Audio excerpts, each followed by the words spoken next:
Sénégal diaspora nuyu naa leen di ko génn ci li gën a fës ci la total bloc d'information bu tey bi ñu war a waxtaanee mbirum vacances yi ak jamono ji mu yemool jamono yi coronavirus anam yi nga xam ne noonu la xale yi daan tambambaloo ci tefes yi daañu ko nemmeeku ji ko xam ana nan la tëddee ci digg bi ñu war a waxtaanee ñeenti fan yi nga xamante ne nii mooy ci weeru août ak juróomi fan yëngu yu waa syndicat bii di cadre unitaire syndicat santé war a amal ñu si waxtaan ak docteur Ousmane Gueye directeur bu SNEPS yore lépp lu jëm ci wàllug jokkoo ak mbirum information di bànqaasu makkaana joriñ ji ñu dénk wàllug wér-gu-yaram niki noonu Cheikh Seck di kii di coordonnateur bu kuréelug syndicat googule juróom minute yu mujj yi daañu si ànd ak Djibi Ndiaye mooy directeur général bu ANER mooy bànqaasu nguur gi ñu dénk lépp lu jëm ci wàllug énergie renouvelable di énergie yi nga xamante ni mu ngi bàyyeekoo ci jant bi ak lenn ci jaww ji moo xam ci ngelaw li wala ci ndox mi jërë ngeen jëf mbokk yi lii mooy liñ leen fi nam ma yaatalal bu sooyee suñu borom 18h45 di ngeen ànd ak kooki di Malick Thiandoum ci xibaaru marax yi lu ko mooy 19h45 ak Adama Anouche Kaba ci kalamay nasaraan lay doon ci xibaaru 19h45.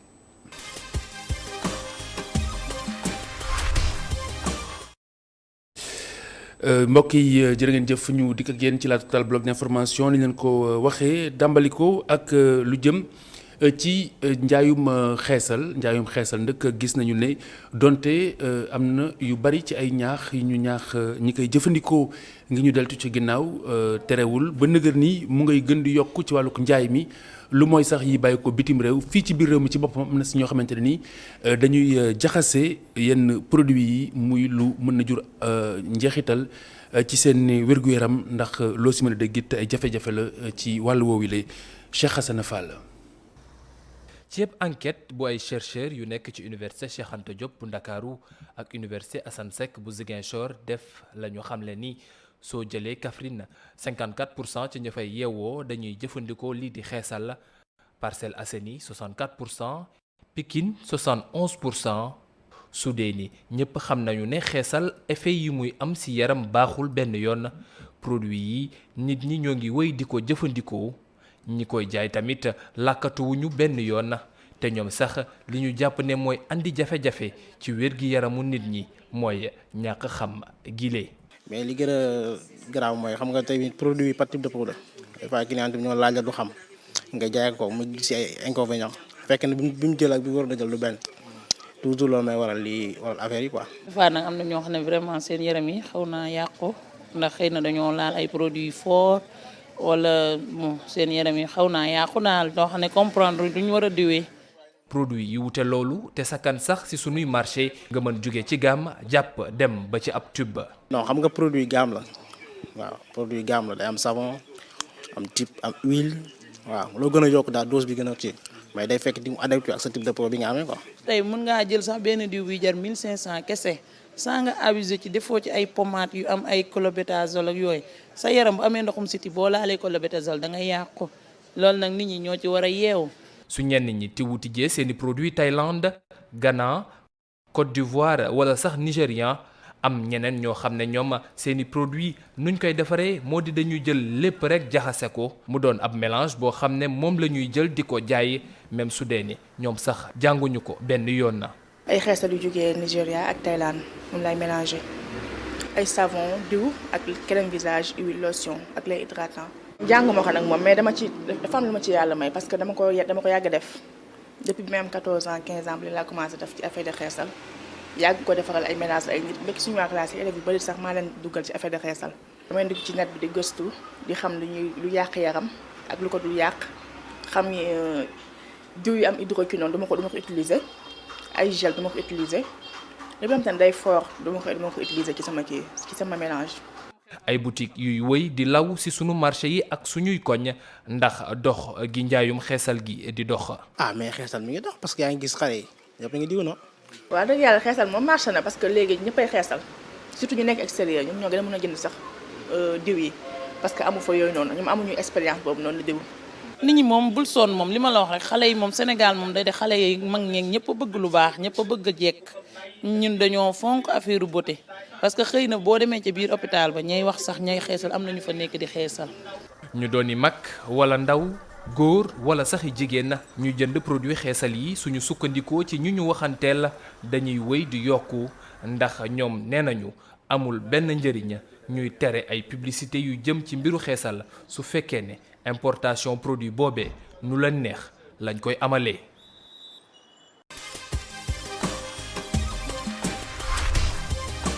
Cheikh Hassana Fall jërëjëf ñu wéeg yéen ci La Totale ak il nous inspire ni ñu ko baaxoo bés bu jot ak professeur El Hadj Songué Diouf te nag ki leen jukkil kàggoom mooy Baye Niass di rek une manière ñu feddali suñu njaal ginnaaw génnuk àdduna xalifa général bi ñu fas yéene denc ci alxames ji professeur El Hadj Songué Diouf il nous inspire. am na ñoo xam ne sax ñu ngi koy woolee Maulana ñii di ko wooyee Cheikh al Islam.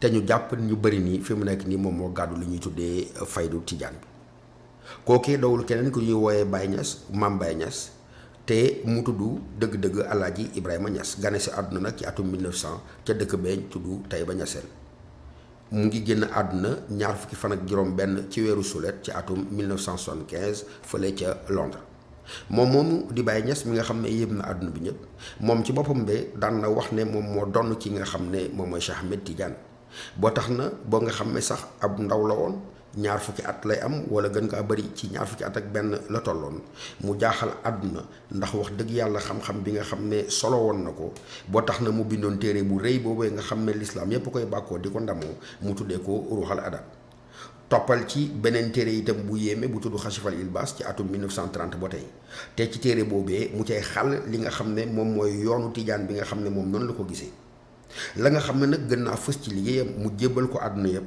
moo di loolee ñu tuddee ab tarbiya doon loo xam ne maanaam dalay won li nga xam ne ci ginnaaw li feeñ mooy liy nëbbu maanaam ci gannaaw zahir tay biira dalay gisloo lan mooy yàlla wala lan mooy baatina ana wan yoon ngay jaar ba fóot sa buru ba mën a tàbbi ci sa borom moo ne kooku nga xam ne moom moo di Baye Niass tarbiyaam boobee lu mu jublu rek mooy nga xam sa borom gannaaw bi nga xamee sa borom nga am xamit yoonu jaamu bi nga xam ne moom nga war a aw te mu nekk jaamu bi nga xam ne moo ëpp ay ngëneel mu am loo xam ne nag kenn mënu koo fàtte booy nettali li nga xam ne moo di liggéey bu rëy bi nga xam ne moom la Baye Niass def ci at mi ak ci réew mi atum 1937 mooy di ba mu dajee kee nga xam ne moo nekkoon gouverneur dëkk bee ñu tuddee Kano ca Nigeria ak gouverneur boobee tuddoon Ablaye Bayero nga xam ne seen ndaje moomu bokk na ci ponk yi gën a tar yi gën a meññ ay xéewal ci dundi ki nga xam ne moo di Baye Niass ndaxte wax dëgg yàlla moom dundam nit ñi ko waxee rek daf ko jël jébbal ko boroom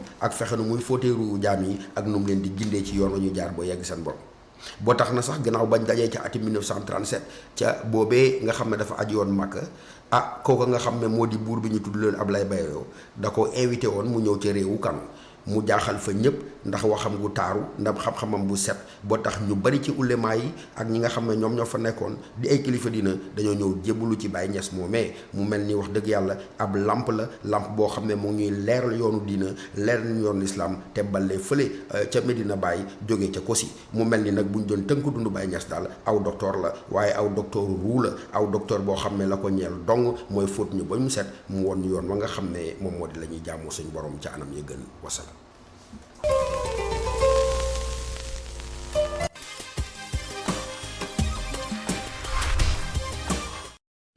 ndaw muy Modou Camara doon maquette man moom mu ngi bàyyi ko ca Kolda ci Colobane di daan dooleem anam yi nga xamante ni noonu la am njàngale amit ci ay jaar-jaaram ñu ànd ci ak Ndeye Marème Gueye. mu ngi tudd Mamadou Camara toll ci fanweeri at ak lu teg bàyyi ko ca Kolda ginnaaw bi nga xamee ni papi mi comme ni ñu koy woowee bokkee ci famille boo xam ne seen loxo jotul seen ginnaaw mu am ndaw gu metti loolu ak waajuram gimmi xàmmee bëgg a faj naqar tax ba Mamadou gàddaay ñëw fii ci Dakar ngir daan dooleem. maquette man la maa ngi fii Colobane laay xëy si yor fi sama place di jaay ay dàll yàgg na cela fait maintenant depuis 2003 2004 waaw yàgg na 2003 2004 ba tey ñu ngi fii bon ñu ngi sant yàlla yàlla ñuy suturaal boobu ba léegi waaw teewul des fois dañuy am beneen soxla ci biti dem dóor ko ñëwaat mais yàqaluñu dara aussi quoi. bi muy soog a ñëw nag Dakar teeroo ko ay jafe-jafe yu tar. am na loo xam ne mënu ma ko sax expliquer quoi ndax métti bu mu métti woon tout ça. benn ensemble maillot bu fon rek laa yoroon kilote ak maillot. guddi jotee ma dindi yére bi fóot ko astafurlaa dindi kilote bi fóot ko desee caleçon fanaanoo ak yére bi su ma yeewoo fajar jàpp julli fóot yére bi en attendant ma toog xaar ba yére bi wow ma mun ko sol léegi guddi gi suñu pour ñu reer su ma amee 150 ñu dem jëndi cere 100 francs jënd meew bu juróom jamonoy takk juróom yi meew juróom yi ñu jënd benn meew bu juróom ak suukar juróom te loolu bu neexee ba neex la mais des fois cere kese la ñuy jënd boole jël xorom xoolal ci ndox yëngal ba xorom bi seey ñu sotti ko ci cere bi ñu lekk. moom mii nekk menuisier de formation amul daanaka lu mu deful laata muy mujjee fii ci maquette Colobane. sama nijaay sama rakk yaay moom ma jàngal menuisier bi su ma jógee yóbbee maire bi marché ba lalal ko table bi ma ñëwaat ci atelier bi di taxale waale foofu su ma for dencal ko maire bu maire wàccee ma partagé ko ak moom elle descend à midi chaque jour pour ñëw bu jaayee turi ñëw toggal ñu añ chaque jour noonu la doon demee bu jaayee ba midi et demi ma dem jëli ko marché indi ko mu taal añ bi balaa xale yi di wàcc. dundinu maquette man nag nekkul benn yoon lu yomb. li ci yombul moo ëpp li ci yomb quoi parce que dundinu maquette man dafa xaw a laaj na patience bu bëri aussi parce que boo mënul muñ rek doo mën a nekk ci maquette bi parce que déjà jikko yu bokkul yi dajaloo fii d'abord. il faut que nga xam ni ngay dundee ak nit ñi ba pare ku nekk ak sa jikko ku nekk ak say humeur ku nekk ak say façon de voir façon de vivre. fóot daal laa njëkk a def da ngay ñëw di fóot ñu jox la 500 nga fóot benn peeru dàll comme ba dàll bi nga fóot benn peeru dàll ñu jox la téeméer. Papi di woo nguur gi ngir ñu gën leen a gestu. jërëjëf Ndeye Marieme Gueye. docteur Ousmane Gueye asalaamaaleykum. maaleykum salaam sëñ Khalifa. Cheikh Seck moo nga waroon fegool ñu jëm ci wàllu waxtaan wi nga xamante ni ñoom sumb nañu ko ci ay mouvement de grève bu ñu namm niki noonu tamit 4-5 benn marche boo xamante ni fas nañ ko yéene amal rawatina ci nee ñu seen i conditions de travail ak lu jëm ci junni ak juróomi téeméer ci emploi yu njiitu réew mi digge woon te ñu war ko matale te ba nëgg li ñoom leeralu seen bopp loolu moo doon solo waxtaan wi du ñàkk dinañu dàpp ngir gën si indi ay yaatal mais d'abord yéen li ngeen jot a jàpp ci waxtaan woowule wala coow loolule ana yan tontu déjà lañ si mën a indi. waaw jërëjëf sëñ Khalifa je crois que li nga ma laaj nii. bon dinaa ci jéem a tontu rek parce que dama ñëw ba ci plateau bi bañ ci tontu tout à fait. waaw ah il faut ma jëm ci tontu mais li ma taxoon a jóg mooy gestion Covid bi. waaw loolu moo ma taxoon ñëw. jóg mais néanmoins mën naa wax tuuti rek du jëm ci mbirum mouvement d'humeur bu cadre unitaire li ma mën a wax rek moom mooy c'est normal ñoom. seen kuréel lañu yor di yëngatu am nañu seen revendication mais li ma jot a xam en tant que acteur ci secteur santé mais également nekk responsable ci ministère de la santé xam naa ni daal ñu ngi waxtaan xam naa ni ñu ngi waxtaan ci ponk yu bare te defe naa am na ponk yu bare yoo xam ne yaay jot nañ ci am satisfaction juboo nañ ci ay kàddu ba xaatim ko et donc mu am yu des xëy na am na yu des lu am solo daal moom mooy na continuer waxtaan nañ continuer waxtaan defe naa loolu moo am solo parce que tey ji réew mi toll na foo xam ne defe naa soxlaw ñu ñaar ñeenti problème bi ñu am rek doy na moom mooy Covid 19 bi defe naa loolu rek doy na problème bunuñ ci boole leneen liñ ci nen a yokk nag nañ ko waxtaanee ci ni mu teelee am ci juboo ci kàddu pour système bi mën a avancer. très bien jërëjëf kon Cheikh Seck dab si nañu ci biir waxtaan wi coordonnateur bu cadre unitaire wax naa ko léegi syndicat santé ak justice sociale Cheikh Seck salaamaaleykum. yaa ngi woon si bouchon heure de pointe bi mi ngi ci yoon bi. très bien alors li ñu sumbe waxtaan wi mu ngi jëm ci seen revendication yi nga xamante ni yéen a ngi si dig benn grève ak benn marche li sabab bi daanaka am na tontu yu si docteur indi léegi ci waxtaan wu sumboon ngeen ko ba yéen a ngi ci avancé lan lañ si mën a jàpp. waaw nga may ma nuyu sama directeur des EPS docteur Ousmane Gueye. camarade laa koy wax. que syndicaliste la moom it ne léegi mi ngi ci beneen kii bi. donc di la nuyu yow Khalifa di nuyu ñi nga xam ne aussi ñu ngi ñuy seetaan. ci émission bi. bon xëy na fekkewuma la mu wax ci par rapport ak état de négociation ak problème yi nga xam ne ñuy wax bon yu ci bëri sax du ay revendication yu bees. loo xam ni moom xam na ko parce que bokkoon na ci ñu naan ànd ak ñun ñuy revendiquer yooyu. xëy na tey ji yàlla moo def mu nekk ci beneen sphère. te xam na point yooyu sax ci boppam. même cadre bii ñu nekk nii bi ñu koy formé ci boppam boobu xëy na nekkul woon ci sphère bii. mais xëy na nag nit aussi boo nekkee feneen muy jouer rôle et mën na nekk sax facilitateur. parce que xam na suñu point de revendication. parce que bokkoon na ci ñi nga xam ne ñoo ko posé woon. donc lu am solo la parce que li ñuy wax yëpp moo di dañ nekk système boo xam ni pour mu mën a dox. dafa am ay éléments yu bëri éléments yi mooy ñi nga xam ni mooy doomu aadama yi nga xam ne tey jii boo amee définir sa politique de santé. ñoom ñoo ko war a doxal. xam nga ñooñu bu nu nekkul ci condition yu baax. bul yaakaar ni yow di nga mën a am résultat. te loolu dafa mel ni moo xaw a nekk ci biir suñu système de santé. parce que bu nu toogee tey jii damay jox benn exemple rek et je le dis toujours tey jii boo xoolee fonctionnaires yi 140 000 lan. ci biir 140 000 yooyu agent de santé 8 000 kese lan. 8 000. yeneen corps yi sax jox nañ leen seen nombre c'est normal parce que enseignants yi 97 000 lan ngay gis chaque année ñu ubbi ay concours même ay agents de sécurité muy ay policiers parce que soxla nañ leen muy ay gendarmes soxla nañ leen mais nga gis ñu ubbi INDSS nga xam ne mooy former infirmier d'état yi ñu ne la première année 5 rek lañ fa jël pour former leen tey jii boo demee première année 5 infirmiers d'état ñoo fa nekk pour une population de 16 millions d'habitants est-ce que yow Khalifa mën nga toog nga ni ñu ne tey école police 5 policiers rek la ñuy former. wala école de gendarmerie 5 gendarmes la ñuy former. je comprendrais que ay gendarmes d'élite lañ bëgg a former. non dafa grave quoi c'est-à-dire boo analyser. c'est waxuñu ko pour ñun. c'est-à-dire pour sa sécurité la yow. pour sécurité ña nga xam ne ñoo nekk Missirah Sirimana. wala ñi nekk Xosanto. wala nekk mais en réalité président de la République ni ngeen ko waxee 1500 yi nga xamante ne nii diggee na ko. dafa am xëy na yéen lu leen si lënt wala. wala lu ngeen si bëgg anticiper peut-être. dafa parce que dañu yàgg a naxee loolu.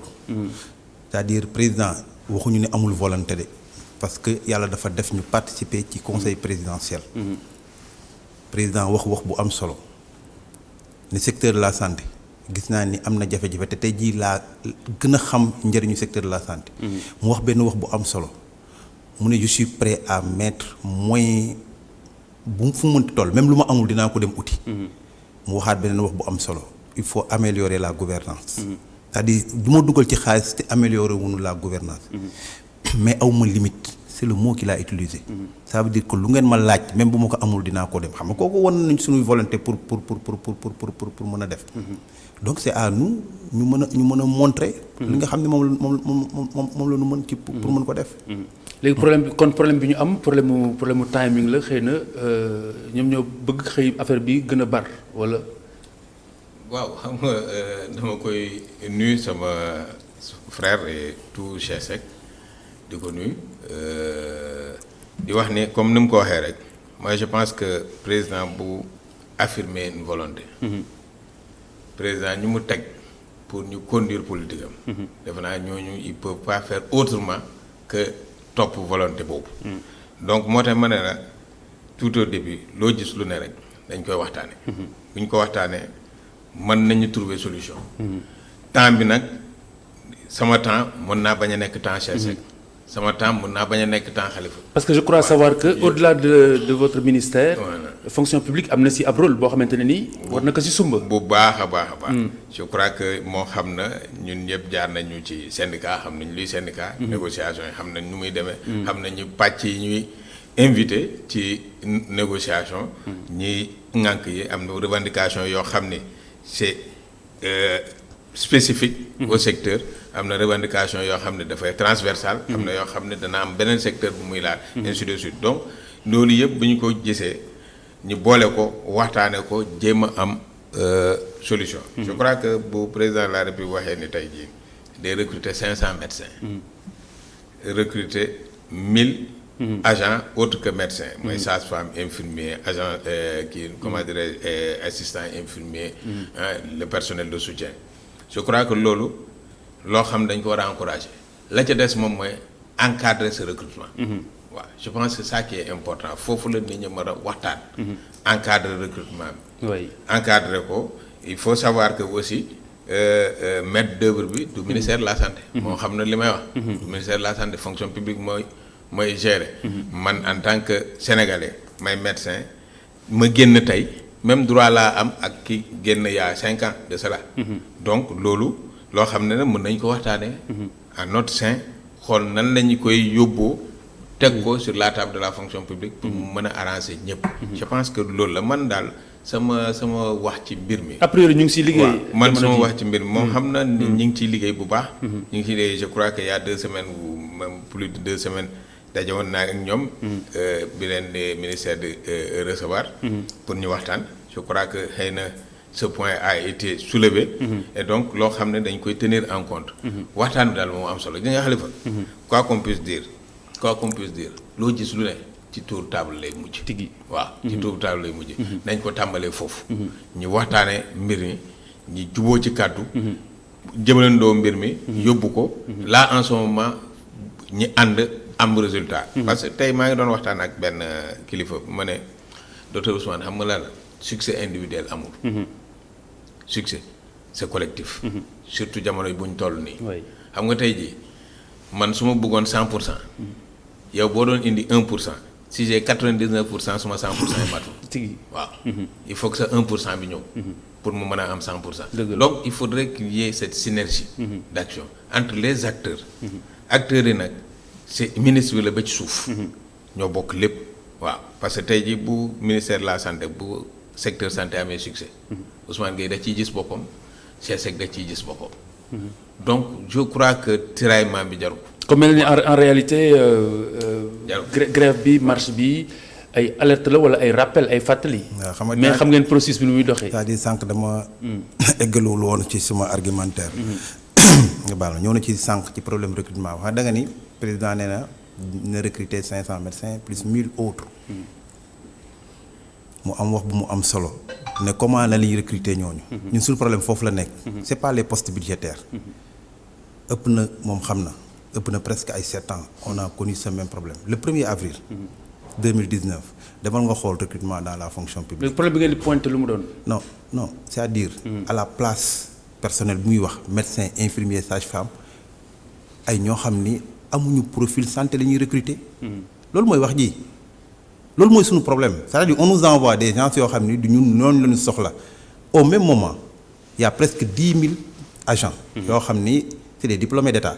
moom xam ne li may wax tey jii boo demee moom il a am na statistiques yi boo demee Vélingara nga dem Sédhiou nga dem partout. 80% poste de santé yi ak maternité rurale yi.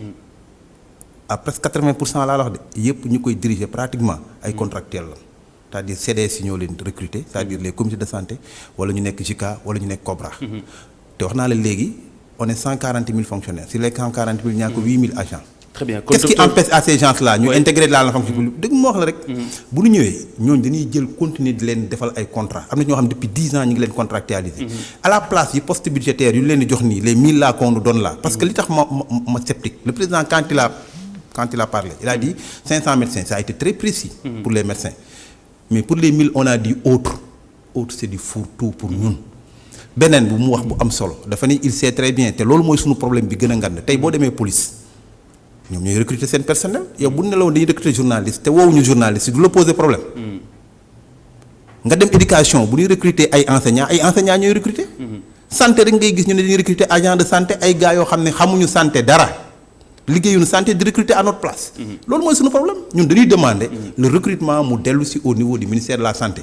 bu dellu see nag ñu définir aussi ay critères. yu valable c'est-à-dire infirmier d'état lañ soxla infirmier d'état lan la bac plus 3 il faut nga am diplôme d'état bu ne expérience nga am tel ñu définir ko. donc docteur.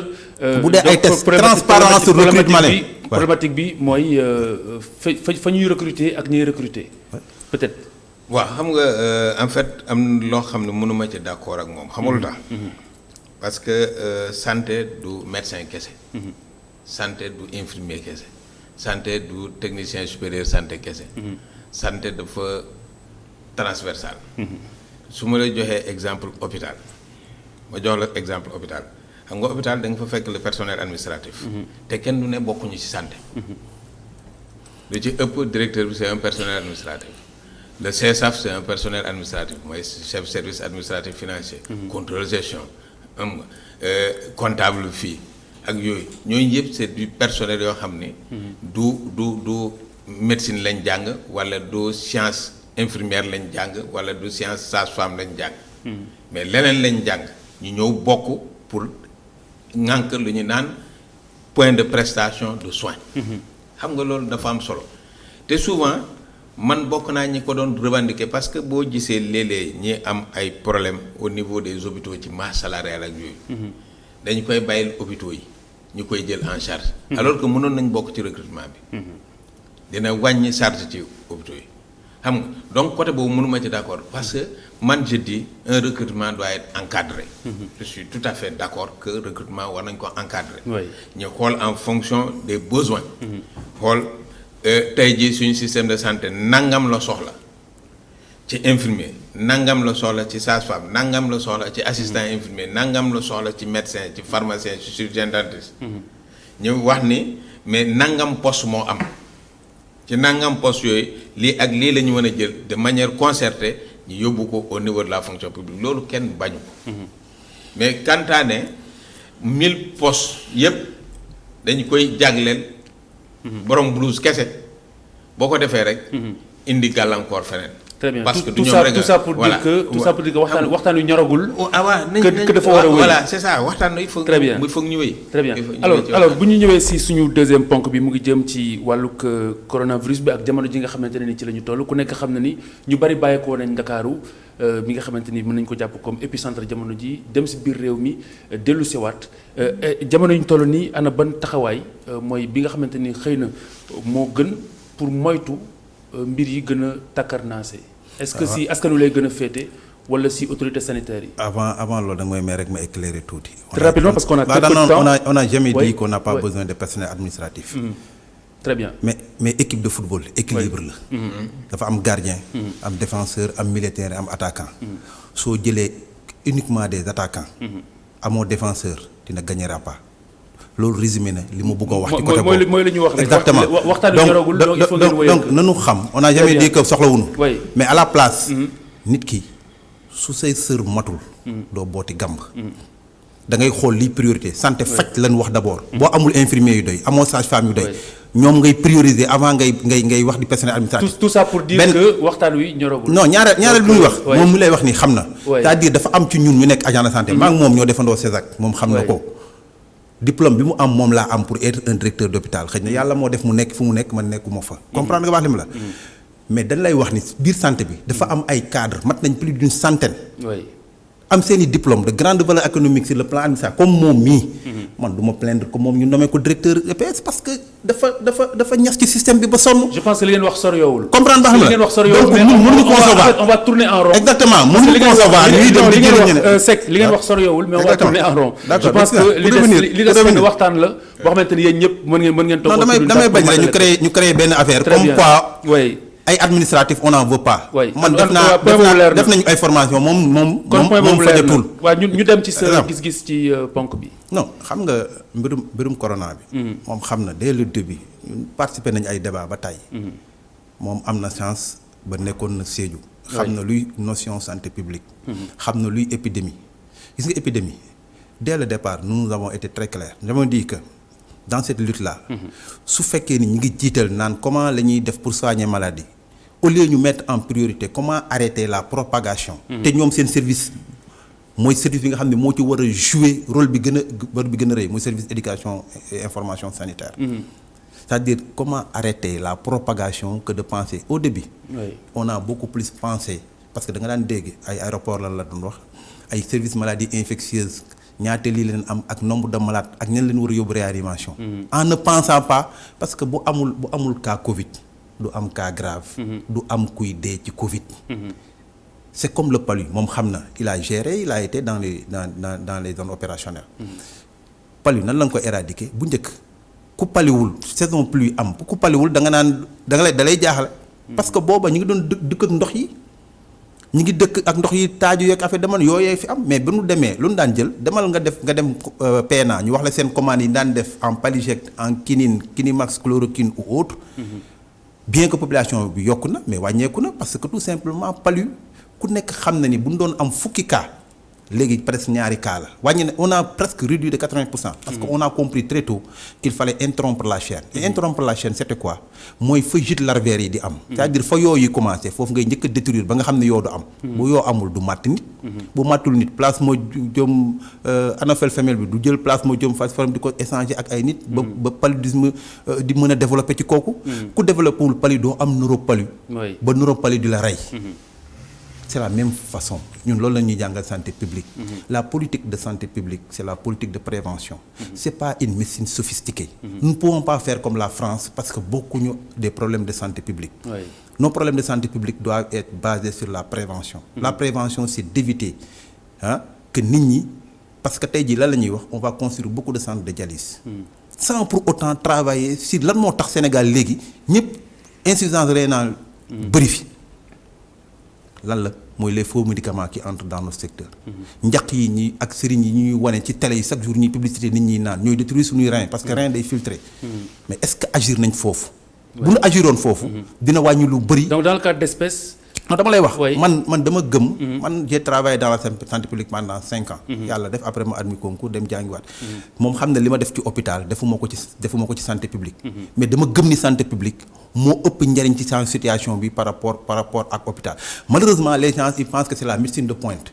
jënd nañ benn appareil 2 milliards jënd nañ ay appareils yu ngand c'est pas ça c'est très simple affaire bu ndaw la. tey jii am na yoo xam ni paracétamol sax mën na la faj mais y a des gens qui préfèrent jënd benn médicament à 10 000 francs. et pourtant base bi. paracétamol la. et pourtant c'est moins cher pour la personne te mën na faj. ñun ci côté boobu la ñuy wax il faudra que notre politique. mais vague bi nan lañ koy éviter beneen vague. non beneen vague. parce que c'est le xam nañu discours non le problème c'est le discours. nañu waxante dëgg li xew lépp c'est la politique moom gis naa ko sonn na trop chaque jour nga gis ko ci plateau amul plateau rajo ak télévision mu dul toog di wax. wax na ba sonn. gis naa ko mu ngi wër di sensibiliser ba koy féliciter ci loolu di sensibiliser ak affaire dama noonu. mais moom du moom mooy décision. xam nga dama toog ak ministre ñuy wax ci bi ñu jëlee bi chef de l'État waxee moi j'ai ma position parce que je suis un technicien. comme man du ma ni d'accorduma ak président mais c'était pas le moment où la situation était en train de truc. ñuy wax ay discours de relâchement. bàyyi affaire yu dem. très bien waaw alors ci nan la ñuy def pour éviter beneen vague compte tenu du fait que ñu bari génn nañ dem malgré les discours parce que discours yi am na les discours de dissuasion mais gis nañu ne ñëpp dem nañu dellusiwaat nan la ñuy def ba éviter vague bi. waaw Khalifa mooy li ma lay wax rek xam nga épidémie. dafa am yoon. et Sénégal ñëpp xam nañu sañ xarañte ci lutter contre une épidémie. parce que xëy na bii feebar bu bees la boo xam ni monde bi kenn xamu ko. mais yàgg nañoo xeex épidémie choléra jaar na fi polio jaar na fi méningite jaar na fi lu ne jaar na fi ñuy xeex te ba léegi am na ay jàngoro yoo xam ne ñu ngi fii ñu ngi koy xeex di ci am ndam te kenn yëgu ko donc bi lii amee dañu teg benn plan de préparation de riposte plan de contingence bu ñuy teg plan bi nag mu am pàcc yu bare xam nga li ñuy wax prise en charge médicale dafa bokk ci am plan souvent nag loolu moo fës parce que évaluation moo gën a yomb. da nga xam ñaata appareil nga jënd ak yooyu. leneen li ñun nous agissons sur l'immatériel sur la personne humaine sur la sensibilisation pour quantifier ko évaluer ko. souvent day jafe pour nit ñi xam la ñuy def day jafe loolu moo tax souvent nit ñi di réeree mbir defe ne. mbir mi dañ ko jël rek yóbbu ko ci médecine de pointe non. nekkul ci médecine de pointe ñu ngi ci vraiment ci santé publique. ñu ngi ci santé publique. ñu ngi ci communauté bi. ñu ngi waxtaan ak nit ñi ñu ngi sensibiliser nit ñi expliquer nit ñi ñu ngi delloowaat mbir mi ci loxo askan gi. defe naa loolu moo am solo fi mu ne nii pour lii ñuy wax ndax dana am beneen vague buy ñëw ak yooyu. booy def ces stratégies la ngay teg mooy scénario pessimiste. li mën na am lii mën na am lii mën na am de telle sorte que lépp li ngay nas rek. ci loolu nga koy jublu. moo tax tey jii boo xoolee Dakar stratégie bi fi am moom la ñu dupliquer au niveau de Thiès moom la ñu def au niveau de Diourbel moom la ñu yóbbu Ziguinchor parce que c'est les foyers chauds aujourd'hui. même bu fekkee am na déplacement population dem ñëw mais du tee Dakar bañ a nekk épicentre. oui. donc Dakar bi ñu xool ne 12 districts sanitaires la 12 districts sanitaires district sanitaire bu ne ñu recruter fa 1000 volontaires. 1000 volontaires actuellement nii gars yi ñu ngi yëmbal Pikine Guédiawaye actuellement. heure bu may wax ak yow nii ñu ngi foofu 1000 volontaires yooyu par localité jëlatuñu volontaire bu dëkk Guédiawaye yóbbu ko Médina. déedéet volontaire bu dëkk Guédiawaye te waa Guédiawaye xam ko. mu am baat Guédiawaye fa ngay des waxtaan ak ñooñu. ñooñu la ñu orienté donc tey jii sensibilisation mooy lan dootuñu dem gis seeseg ne ko takkal masque. bu ñu ko fekkee takkul masque dañ ko naan lu tax takkoo masque. mu expliquer xëy na am na considération bi tax. moom takkul masque. nga mun ko dindi ci considération boobu. te taxul dafay am un deuxième passage. donc tey jii stratégie yooyu lañ nekk def mu nekk une sensibilisation de proximité. carrément avec ce que les socio-anthropologues disent la co-construction. dootul man may ñëw ne la raxasul du man may ñëw ne la takkal masque mais dama la naan lu tax defoo ko. nga ne ma xëy na gëw ma maladie bi. xëy na amul. wala nga ne ma masque bi daf may fàtt. wala aw ma masque. wala est-ce que masque bi am na njariñ. ma expliquer la lu tax masque bi am njariñ. waaw boo amul itam bu fekkee yor naa masque ma jox la jumtukaay ba nga amee masque. donc tey jii stratégie boobu moo am. et je crois que bu ci ñëpp jàppee. ni ñi koy expliquer nii ñëpp defee ko noonu population bi comprendre ko noonu.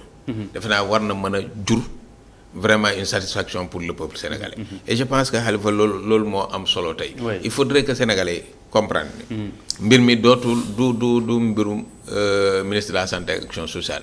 du mbirum président de la république mbirum Sénégal la mbirum sénégalais yi la.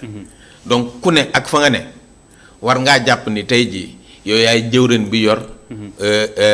kii wér-gu-yaram. mais est-ce que mën nañu envisager ñu dem ba mu amaat yeneen mesures restrictives est-ce que mën nañu ko envisager bu fekkente ni techniciens yu bari ànduñu woon comme ni ko docteur Seck waxee ci relâchement bi. waaw xam nga ànd ak ñàkk ànd ça dépend rek angle ba ngay analyser mbir mi xam nga Sénégal du état boo xam ne dañ naan am nañ doole. il faut Khalifa il faut nga ñëw nga liggéey. pour nga mën a suturlu. il faut nga xëy si. munoo ne ITV dañ koy tëj. c'est pas possible. munoo ko il faut nga xëy si sénégalais itam il faut ñi xëy. donc dañ doon xool nan lañ mën a. def continuer suñu activité économique. continuer suñu activité sociale. mais en même temps préserver suñu santé population. oui très bien alors Seck yéen ñi nga xamante ni àndul noonu trop ci lever yenn mesures yi. est-ce que am na benn alternative boo xamante ne nii jàppoon ngeen ni xëy na. moo doon tane si ñëpp. te du fàtt koom-koom bi. xam nga dafa wax benn affaire bu am importance. par rapport à l'évolution parce que chaque période. ak li mu laaj li ñu war a def. c'est-à-dire dès le départ c'est là où ils ont faussé. c'est-à-dire l'approche communautaire xam nga wax naa sànq ne le service de l'éducation pour la santé. peut-être c'est un service boo xam ne léegi pratiquement dañ ko xaw a néewal doole. mais ñi nekkoon ci zone opérationnelle xam nañ importance de l'éducation de la sensibilisation. parce que boo nekkee ci àll bi yow nga nekk infirmier chef de poste da ngay polariser ay trentaine de villages. yow sa jabar mën ngeen am notion seen doom ni dafa war a vacciner yaa ko yóbbu mu vacciner. mais dans les villages duñ am loolu. donc lii mu wax nii tey jii ñu jël ñi nga xam ne ñoo dëkk ci biir population xam population bi la ñu c'est une très bonne stratégie. baax na mais moment bi ñu koy def. du loolu kese. parce que nee na par exemple on va discuter avec les gens pour xam lan moo tax takkuñu masque. c'est une très bonne chose loolu lépp ci stratégie de communication la bokk. mais beneen bi ñuy wax tey jii li gën a paradoxal et gën a bizarre moo di tey jii est-ce que zone yooyu ñu dëkk. am na ay points d'eau ou bien ay points yoo xam ne dina permettre à la personne parce que virus bi mi ngi circuler. kenn xamul fu mu nekk. non li ma bëggoon wax précisément ma pensée. mooy yéen da ngeen di àndu leen woon ci ñu lever yenn restrictions yi. waaw te loolu li nga xamante ne moom la njëkk a mettre en avant. wala li ci gën a fës. c'est le volet économique te loolu c'est mondialement reconnu. donc est-ce que am na leneen loo xamante ne ni mën nañu ko teg à côté. non approche communautaire c'est-à-dire pour fu nekk par exemple. parce que approche communautaire bi du gulet xanaa. non dafa yéex ñoom dañ ci yokk. non ñu ngi si woon depuis déedéet man li ma suivre. xanaa bëgg a démb la si. 1200 volontaires yokk baal ma wax la. xam nga ñun nous sommes sur le terrain. laaj ko kañ lañu commencé impliqué booy déggee ma ni la. parfois on a une vision parce que président dafa wax ne am nañu 64 milliards rek gars yi am vision bu ngand. en oubliant li nga xam ne moo gën a élémentaire na ko laaj les médecins chefs de district. les médecins chefs de district yu muy wax 12 districts Dakar kañ la leen impliqué dans la lutte. na la wax moom bon loolu dépassé nañu parce que jaan du dem ba pare ngay doo ci watat bi on avait bien alerté très tôt. la direction de la prévention xam nga tey jii yaa ngi gis docteur Mamadou Ndiaye. xam nga léegi moom mooy feeñ. nan la wax la mooy direction de la prévention ak direction de la affaire maladie ak lan mooy suivi épidémiologique ak kan moo koy gérer ak ñooñu début crise lañu impliqué woon. am na ay temps moom directeur d'hôpital ay mbokku directeur am merem parce que loolu laa waxoon parce que directeurs yi lan fa doon woo ñuy dajee ministère. ak seen cadres yi nekk ci cabinet boobu di réunir ci les yi di du lii affaire bi c'est sur le terrain. c'est après qu'ils ont compris que sur le terrain ci lañ commencé descendre sur le terrain mais moi boobu c'est trop tard. voilà c'est le docteur pour revenir. non en fait xam nga. je crois que dañuy réeré mbir benn affaire. mooy que dañu am lu ñuy wax comité national de gestion des épidémies. mu am des comités régionaux de gestion des épidémies. avec les gouverneurs. mu am avec les gouverneurs. mu am ay comités départementaux. préfet yi géré ko ak sous-préfet yi. comités régionaux yi médecins chefs région yi ñu ngi ci. médecins chefs district yi ñu ngi ci. au niveau de Dakar fii comité régional bi gouverneur moo ko géré ak médecin chef région. gis nga Aliou dama lay may sa document bi. nga c'est un document national d'orientation des interventions multisectorielles de communication sur les risques et l'engagement communautaire. Ça on l'a édité en avril 2020. avril 2020. Et pour wax leen ni nit ñi dañuy réere benn mbir bi ñu tegee comité national bi. au mois de janvier. dafa am commission bu ñu fa samp mu tudd communication engagement communautaire. Ce qui veut dire que depuis le début engagement communautaire bi ñu ngi ci. Et les premières personnes à être orientées au niveau du SNEPS. c'est les relais communautaires au mois de février. Au mois de mars-avril, c'est 4800 relais communautaires à travers le pays par financement de l'ONFP. Xam nga nit ñi xëy na dañuy fàtte yenn. Le REDICE, Banque mondiale, qui nous a aidé également à orienter plus de 5000 relais communautaires. L'UNICEF, OMS, je peux citer. Pour vous dire que engagement communautaire bi du tey la tàmbali. C'est-à-dire transmission communautaire wax jee bare. nii ñëpp jóg nag bëgg a nekk spécialiste engagement communautaire. fekk ministère de la santé ma nga woon ci engagement communautaire booba depuis janvier. boole ci ñëpp mais comme ni que directrice générale santé publique bi ñu demee ci président lu mu ko waxee nous avons un plan dynamique. une stratégie dynamique qui évolue en fonction de cette pandémie. parce que muy feebar bu bees boo xam ne tey jii kenn mënu la wax ni maîtriser na contour feebar bi yëpp. muy fii muy Amérique muy feneen. donc ñu am ay stratégies yoo xam ne day évoluer. man def naa ay leçons de vie ci école yi au mois de février. en ce moment Sénégal kenn xamoon loon sax ni Covid 19 am na sax ñu ci bëre xamuñu ko woon. maa ngi woon ci école yi. maa ngi woon Guédiawaye. c'était une approche communautaire bu ñu doon def di waxtaan ak population dem ci marché dem ci gaar yi et tey jii dañu ko gën a étoffé. gën ko defaraat. pour mu gën a répondre à ce que nous cherchons. Très bien. Alors, docteur Cheikh Seck, est-ce que en tant que syndicaliste, acteur de la santé, si période yi nga xamante ni mooy période yu mel nii comme période du pandémie yu demee noonu xeetu revendication yi nga xamante ni xëy na dina ñëw jaxase tuuti lu jëm ci mbirum système beeg anam yi muy doxee est-ce que il vous arrive ngeen toog xool nan ngeen di fexe ba mu doon loo xamante ne nii xëy na di ngeen ko revendiquer mais sans pour autant polluer leneen loo xamante ni intérêt général la par exemple. question bu am importance nga posé c'est-à-dire amul kenn ku gën a am conscience. kuy agent de santé moom mi xam ne li may wax bu baax gis nga point yi ñuy wax ni am na ci yoo xam ni 2009 ak léegi ñaata at la fukki at ak benn ay point yoo xam ne réforme yi ñu def 2009 ba tey fukki at ak benn xam nga fukki at ak benn yàgg na depuis le régime de Wade plateforme bii bi tax ñuy grève nii xam nga kañ leen déposé woon préavis bi le 1er janvier 2018 gis nga mois de mars le 10 le 11 ak le 12 danoo waroon grève le 2 premier cas bi ñëw ñu convoqué réunion le 4 ñun ñoo dajaloo ñun suñu biir kenn ñaanuñu ñu jël décision ñu ne lii de suñuy mbir la te mënuñu fi nekk mbas mi dugg ci biir dëkk bi ñu xam conséquences yi mën a am ñu naan dañuy grève aj nañ grève bi grève ñetti fan yooyu yemuñ ci loolu de temps yooyu dañ ne woon ñi nekk urgence rek la ñuy jox gel moi j'étais pas du tout d'accord je les ai dit heureusement yàlla def na ba ñoom ñu xam leen loon du wax ni amul ba leen waxee nangul ñoo déglu ñun suñu syndicat moo jël suñu xaalis bopp am na ay image def dama nga laaj CTO 300 gel hydroalcoolique lañ jënd jox personnel bi ku nekk benn xam nga kooku ñun ñu ngi contribuer yemuñ ci loolu man dama bokk ci centrale bu ñuy wax CNTS FC Cheikh Diop jiite ko ma dem ma gis ko ma ne ko comme centrale moo nu ëpp ay moyens est-ce que yow aussi doo jéem a def dara ci turu centrale bi pour ñu mën a appuyer le personnel de la santé exactement xam nga ñaata la génne 2 millions 700 yóbbu nañ ba yóbbu île à Morphil moom mii xam na ñun ñoo jël jënde ko lépp parce que du xaalis lu ñuy joxe comme li ngeen yëpp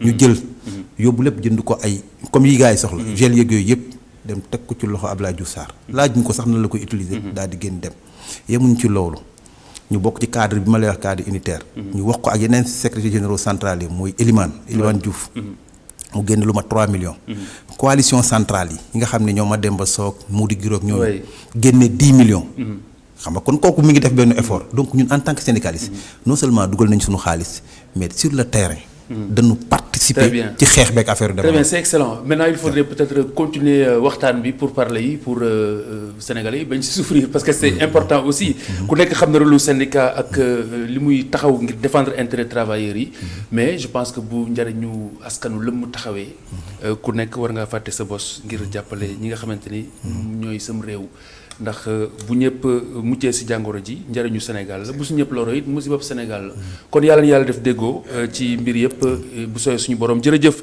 docteur Cheikh Seck ñu ngi lay gërëm di la sant di gërëm également docteur Ousmane Gueye. Le summertime, comme on dit communément, nous y sommes, des vacances d'été assez inédites. Des vacances d'été dans un contexte de pandémie. Évidemment, la Covid-19 a bien entendu bouleversé les habitudes, comme en témoigne ce reportage sur la plage de Ngor, reportage réalisé par Augustin Mandang et Mame Abdou Gueye Kassé. Cet adolescent d'une vingtaine d'années ne passe pas de bonnes vacances. Il n'en peut plus de rester confiné chez lui, d'où la raison de sa présence ici à la plage de Ngor. Vacances moom ren moom neexul moom ak corona bi nii ndruul vacances daal ndruu ko. Nous ne ressentons vraiment pas les vacances cette année comparées aux années passées. Le coronavirus en est la cause principale. Il a tout bloqué. D'habitude, où est très vivant, très festif. Mais là, nous ne ressentons vraiment pas cette ambiance. C'est comme si nous ne sommes pas en vacances. Pour changer air. Ndax bi Covid bi moom daa tee lépp daa baare lépp ba ci vacances bi nii moom. Ces jeunes torse nus prennent plaisir à se baigner dans la mer. Notre interlocuteur est rappeur à ses heures perdues. Il est venu prendre l'air. Lui non plus ne ressent pas l'atmosphère des grandes vacances. Il en veut au coronavirus. loolu yëpp corona bi moo ko waral ba corona bi dafa métti dëgg-dëgg ñun jeunes yi aussi si suñuy parents yi. Nous sommes venus à la plage de Ngor pour nous soulager, passer de bons moments ensemble. Nous sommes fatigués de rester enfermés chez nous. C'est pourquoi j'ai demandé à mes amis de venir ici. Le coronavirus a tout gâché. bi ñu mun dem fenn ci machine yi la ñuy nekk ci portable yi connexion yi mooy loolu tey moom dina ñëw pour soulagement mooy loolu daal lu moo tax ñu def fi teew. Cette maître nageuse constate avec désolation la rareté des clients qui venaient prendre des cours de natation. Cette maître nageuse constate avec désolation la rareté des clients qui venaient prendre des cours de natation. Comme année yi passé musul nduroo ak bii nii. Je n'ai jamais vécu des vacances pareilles. D'habitude, les parents laissent leurs enfants venir apprendre la natation. Cette année, ce n'est pas pareil. Les années précédentes, la plage refusait du monde, mais là, les jeunes ne viennent qu'au compte-gouttes. ñi ñaa ngi ñëw mais individuellement la ñuy ñëwee. Août est un mois charnière des grandes vacances. Mais cette année, à cause de la pandémie de Covid-19, les jeunes ne ressentent pas du tout cette ferveur qui l'a toujours caractérisé. Et bonsoir. Bonsoir. Le coronavirus, on le voit, n'épargne personne, ni rien d'ailleurs. Oui, tout à fait. Comme vous pouvez le constater sur ces images, ces jeunes sont en quelque sorte perdus avec des vacances qui n'existent pas à leurs yeux. Oui. Donc, comparé aux années précédentes, ils avaient l'habitude d'aller dans les plages et ils rencontraient donc une foule extrêmement conséquente. Mais cette année, ce n'est pas le cas parce que la Covid-19 a confiné tout le monde. Même eux, ils sont obligés de sortir pour prendre un peu l'air puisqu'ils n'en peuvent plus de rester chez eux, cloîtrés entre quatre murs. Voilà, tous les jours, tu fais les mêmes choses. Donc, en quelque sorte, ils en ont marre, excusez-moi de l'expression. Donc, c'était en quelque sorte une nécessité pour eux de sortir entre amis, d'aller devant la plage, de prendre l'air et de profiter de bons moments. Maintenant, cette opportunité-là, le coronavirus l'a privé à beaucoup de gens. Sortir, mais sans oublier de mettre son masque. Tout à fait. Et de respecter les gestes barrières. Mais à part le côté ludique, justement, de ces vacances, quel autre volet faudrait-il peut-être essayer de promouvoir? Moi, je pense que quand on parle de vacances, certes, le divertissement, il est important, mais il y a d'autres formes quand même, beaucoup plus importantes de passer ces vacances. On peut bouquiner de temps à autre. Ou bien bouquiner, oui, ça colle bien aux vacances. Voilà, c'est ça, lire, se documenter, ou bien, je ne sais pas moi, à jouer au Scrabble, etc. Voyager, donc, changer voilà, de cadre. Voilà, donc la vue ne se résume pas seulement à aller à la plage. Il y a beaucoup d'autres opportunités qu'on peut exploiter, qu'on peut explorer entre amis, ou bien même personnellement, donc essayer de se documenter, etc. C'est mieux que pour moi de rester à la maison et de ne rien faire, puisque ce n'est pas important. Reposer les neurones aussi, mais c'est vrai que lire également, c'est extrêmement important. C'est une façon également de s'évader, comme on dit. Tout à fait. Merci beaucoup, Mamadou Gaye Kassé. C'est moi, Khalifa. Merci. Voici les 5 dernières minutes de cette édition.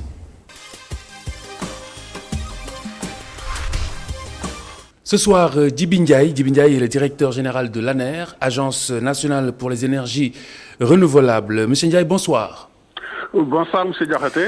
Alors, l'État a décidé d'exonérer de la taxe, de la TVA, la taxe sur la valeur ajoutée, une liste de 22 matériels entrant dans la production d'énergie renouvelable, de sources solaires, éoliennes et biogaz. Quelle est la portée justement de cette mesure globalement sur les objectifs que vous vous êtes fixés? Oui, cette mesure va développer davantage l'utilisation des énergies renouvelables, surtout pour l'autoconsommation. Vous savez, depuis, on a beaucoup développé les grandes centrales.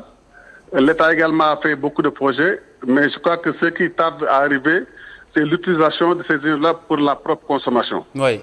Donc cette mesure va réduire fortement le coût de l'investissement et va favoriser l'autoconsommation, c'est-à-dire qu'au niveau des ménages, au niveau des industries, au niveau également des petites et moyennes entreprises. Oui. Et donc ça contribuerait en tout cas à la satisfaction des besoins énergétiques pour le Sénégal. Oui. Donc réduire effectivement la demande au niveau de la Senelec et soulager par conséquent la Senelec dans ses investissements à la satisfaction de la grande demande qui ne cesse de croître. Justement, les panneaux photovoltaïques semblent très peu accessibles pour certains et rudimentaires pour d'autres, mais surtout en zone urbaine.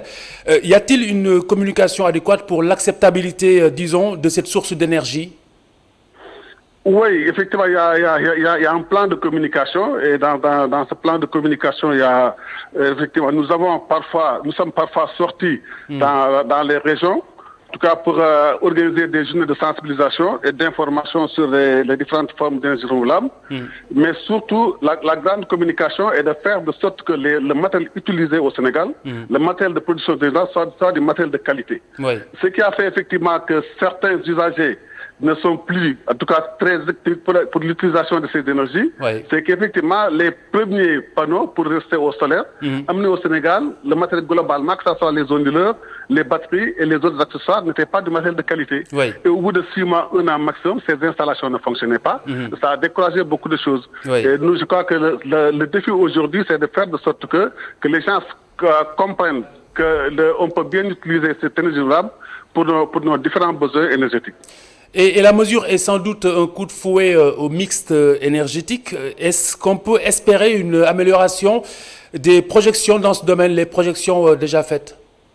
Oui, une grande amélioration, ce que je disais tout à l'heure. Le mix énergétique, aujourd'hui, effectivement, nous avons en tout cas une bonne présence des énergies dans le mix énergétique, environ 30%. Mais ces 30% sont constitués de grandes centrales qui sont construites. Aujourd'hui, l'utilisation, l'autoconsommation, c'est-à-dire l'utilisation de ces énergies par les populations, par les ménages et autres, va effectivement améliorer la contribution de la part des énergies dans ce mix énergétique. Ce qui bloquait un peu, c'était le coût d'investissement, que les gens, en tout cas, voyaient un peu élevé. Avec l'enlèvement de cette TVA de 18%, ça va faire baisser les coûts d'investissement et rentabiliser davantage l'investissement dans le renouvelable. Donc, pousser les gens à utiliser le renouvelable pour leur propre consommation. Alors, l'ANER que vous dirigez a entamé un projet d'installation de 50 000 lampadaires solaires à Dakar et dans les régions. Quel est l'état d'avancement des travaux? Oui, c'est pas entamé. Nous sommes presque à la fin de ce projet. Nous sommes à 36 500 lampadaires posés, dont 32 000 déjà réceptionnés. Et c'est un projet effectivement qui a touché 142 communes dans les 557 du Sénégal. Donc il y a 142 communes qui sont aujourd'hui bien éclairées, éclairées par voie solaire. Oui. Et on peut aussi espérer que l'électrification rurale également en sort améliorée. Oui, bien sûr. D'abord, l'électrification va s'être améliorée, mais mieux encore, vous êtes au courant du grand projet du chef de l'État, le président Macky Sall, qui vise une électrification universelle en 2025. Donc d'ici 2025, tout le Sénégal sera entièrement électrifié. Merci beaucoup. Merci Djiby Ndiaye, directeur général de l'ANER, l'Agence nationale pour les énergies renouvelables. Merci de nous avoir accompagnés sur ces 5 dernières minutes de la Totale. Rendez-vous demain, Inch'Allah, à 18h30 pour une nouvelle édition. Ce soir, sur ITV, à suivre Décortica Culture avec Oussama Monique Sagna, qui sera suivi de Ndiachar, présenté par Lala Ndiaye. Bonne soirée sur ITV. À demain, Inch'Allah.